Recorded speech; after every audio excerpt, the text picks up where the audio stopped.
Welcome to Mexico Unexplained, where we will explore the magic, the mysteries, and the miracles of Mexico. This series presents information based partly on theory and conjecture. The podcaster's purpose is to suggest some possible explanation, but not necessarily the only ones to the subjects we will examine. Here is your host, Robert Bitto. Welcome and muy bienvenidos to episode number 424 of Mexico Unexplained, where we examine the magic, the mysteries, and the miracles of Mexico. I'm your host, Robert Bitto.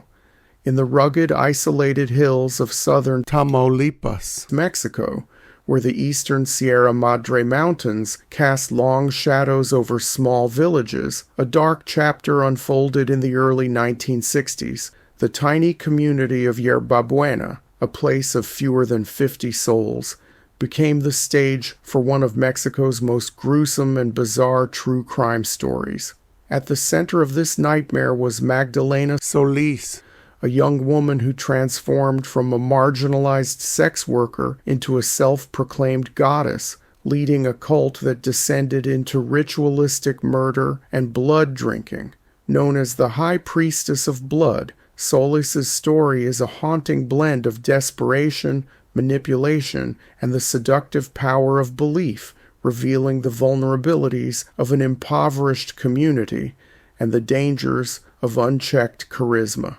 This is the chilling tale of Magdalena Solís and her reign of terror in Yerba Buena, a story that continues to captivate and horrify those who delve into Mexico's unexplained mysteries. The origins of Magdalena Solís are shrouded in the kind of obscurity that often cloaks those born into poverty. Born around 1947 in Monterrey, Nuevo León, Solís grew up in a world of hardship. Details of her early life range from scarce to mythic, but it's believed she came from a dysfunctional family, trapped in the grinding poverty that defined much of rural Mexico in the mid-20th century. By her early teens, she was working as a prostitute, a trade often overseen by her brother Eleazar, who acted as her pimp. Life in Monterrey's underbelly was harsh, and Solís learned early how to navigate a world where survival often meant exploiting others' trust or desperation. Yet nothing in her early years suggested she would one day command a cult that would shock a nation and reverberate around the world. The stage for Solis' infamy was set in Yerba Buena, a remote village in Tamaulipas, nestled near the Sierra Madre. In the early 1960s, this community was a microcosm of rural Mexico's struggles. Most residents were illiterate, living in extreme poverty, and cut off from the modernizing currents sweeping through urban centers like Mexico City. Superstition and folklore were woven into daily life, and the promise of divine intervention or hidden treasure held immense appeal. It was here that two brothers, Santos and Cayetano Hernandez, saw an opportunity to exploit the villagers' desperation. The Hernandez brothers, small-time con artists with a knack for manipulation, arrived in Yerba Buena around 1962, proclaiming themselves prophets of ancient Incan gods.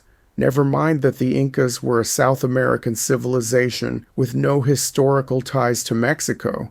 The villagers, uneducated and eager for hope, were easily swayed.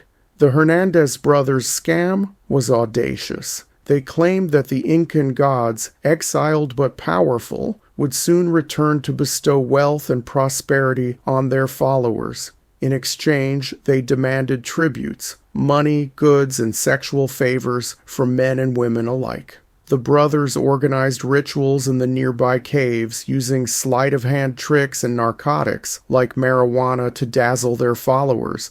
These gatherings often devolved into orgies, fueled by drugs and the promise of divine favor.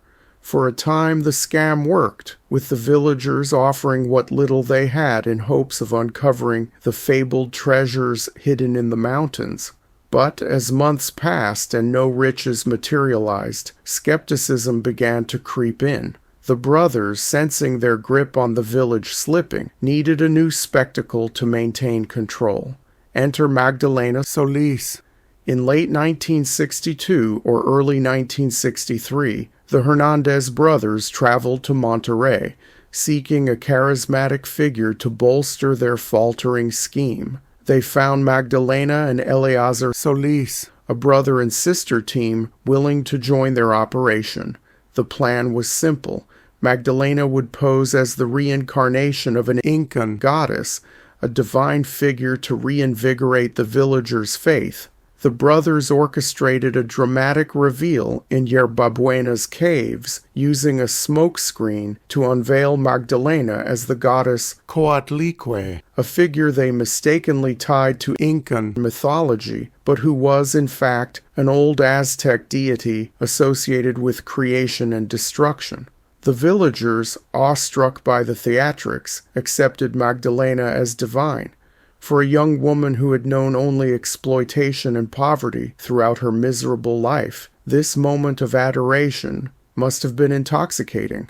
What began as a calculated performance soon spiraled into something far darker. Magdalena, perhaps fueled by her own psychological unraveling, began to believe she was indeed a goddess. This delusion, possibly rooted in a mix of religious psychosis and the thrill of power, marked a turning point. She seized control of the cult, relegating the Hernandez brothers and her own brother to subordinate roles as her high priests. Her charisma and commanding presence held the villagers in thrall, and she began to reshape the cult's practices to reflect her increasingly sadistic vision. The rituals grew more extreme, blending elements of Aztec mythology, likely drawn from the cultural memory of Mexico's indigenous past, with her own twisted and perverse innovations. The cult's descent into extreme violence began when two members, disillusioned by the lack of promised wealth and tired of the various forms of exploitation, attempted to leave the group. Magdalena, unwilling to tolerate even the slightest forms of dissent, declared them traitors to the goddess. In a chilling display of control, she ordered the villagers to lynch the defectors. The community, gripped by fear and devotion, complied, beating the two to death. This act of collective violence bound the villagers to Magdalena's will, as their complicity made rebellion unthinkable. The murders marked the beginning of a 6-week reign of terror that would cement Magdalena's infamy in the history of Mexican true crime. Magdalena devised a new ritual, one that would define her cult and earn her the moniker High Priestess of Blood. Dissatisfied with the orgiastic rites, she introduced a blood ritual that combined extreme violence with a macabre reinterpretation of Aztec history and religion. Victims, typically dissenting cult members, were subjected to brutal beatings, burnings, and mutilations by the entire group. The victim was then bled to death, their blood collected in a chalice mixed with chicken blood and narcotics like peyote or marijuana. Magdalena drank first, proclaiming that the blood sustained her divine youth and power, before passing the chalice to her priests and followers. In the ritual's final act, the victim's heart was torn out, echoing the Aztec practice of offering hearts to the gods. Over 6 weeks, at least 4 more villagers met this gruesome fate, their bodies dismembered and left in the caves. The cult's atrocities might have continued unchecked if not for a chance discovery in May 1963.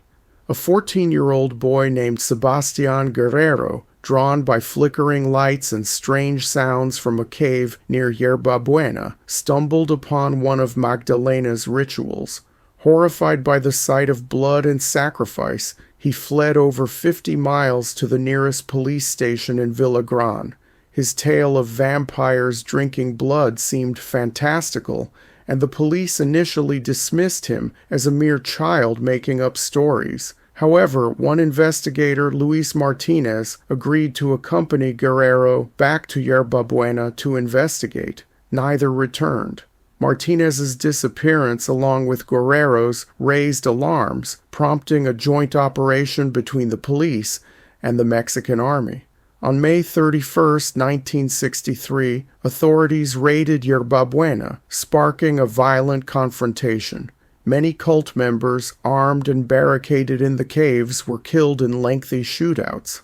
Santos Hernandez died resisting arrest, while Cayetano had already been killed by a cult member, Jesus Rubio, who claimed he wanted a piece of the high priest's body for protection. Magdalena Solís and her brother were captured at a nearby rancho under the influence of marijuana. The raid uncovered a grisly scene: the dismembered bodies of Guerrero and Martinez, the latter with his heart removed, were found near the farm. Searches of the caves revealed 6 more mutilated corpses, though authorities suspected the cult's death toll could be as high as 15. The trial in Ciudad Victoria was a media sensation, exposing the horrors of Magdalena's cult to a shocked nation. Magdalena and her brother were convicted of the murders of Guerrero and Martinez, each receiving a 50-year sentence. The lack of testimony from surviving cult members still under Magdalena's psychological sway prevented convictions for the other deaths. Other villagers were sentenced to 30 years for group murder or lynching, with their illiteracy and poverty considered mitigating factors. The true extent of the cult's crimes remained unclear, as many details were suppressed or lost due to the community's isolation and the reluctance of survivors to speak. Magdalena Solís' story raises profound questions about the intersection of poverty, ignorance, charisma, and the power of belief. Yerba Buena's residents, desperate for hope, were easy prey for the Hernandez brothers' initial scam, but it was Magdalena's transformation into a figure of divine authority that pushed the cult into unimaginable violence. Her ability to manipulate an entire community speaks to the psychological grip of cults, where fear, devotion, and collective guilt can override reason. The blending of Aztec mythology with her rituals, though muddled and inaccurate, tapped into Mexico's deep cultural reverence for its indigenous past, giving her actions a veneer of spiritual legitimacy. The legacy of Magdalena Solís endures as a cautionary tale. Yerba Buena, scarred by the trauma, struggled to heal, with survivors forming support groups and a memorial to honor the victims. Magdalena's fate after her conviction is uncertain. Some reports suggest she died in prison, while others speculate she may have been released in 2013 after serving her sentence. Regardless, her story remains a dark stain on Mexico's history, a reminder of how charisma and desperation can ignite horrors in even the smallest of places. In the caves of Yerba Buena, where the echoes of blood rituals linger, the tale of the High Priestess of Blood continues to haunt, a chilling chapter in the annals of Mexico's unexplained mysteries. Thank you once again for listening to another episode of Mexico Unexplained. Remember to like and subscribe to us on YouTube and follow us on X and TikTok. Tell your friends by sharing these shows with others. Please go to our website, MexicoUnexplained.com, for references, illustrations, and for free access to transcripts of past shows. Please visit Amazon.com to purchase the books Mexico Unexplained, Mexican Monsters, and Mexican Miracles to get hard copies of the magic, the mysteries, and the miracles of Mexico. We appreciate your kind attention once again. Until next time, thank you and gracias. Thank you for listening to another episode of Mexico Unexplained with host Robert Bitto. For show summary, relevant links and commentary, please check out our website at mexicounexplained.com. Like us on Facebook and be a part of the conversation. Adios and hasta la vista.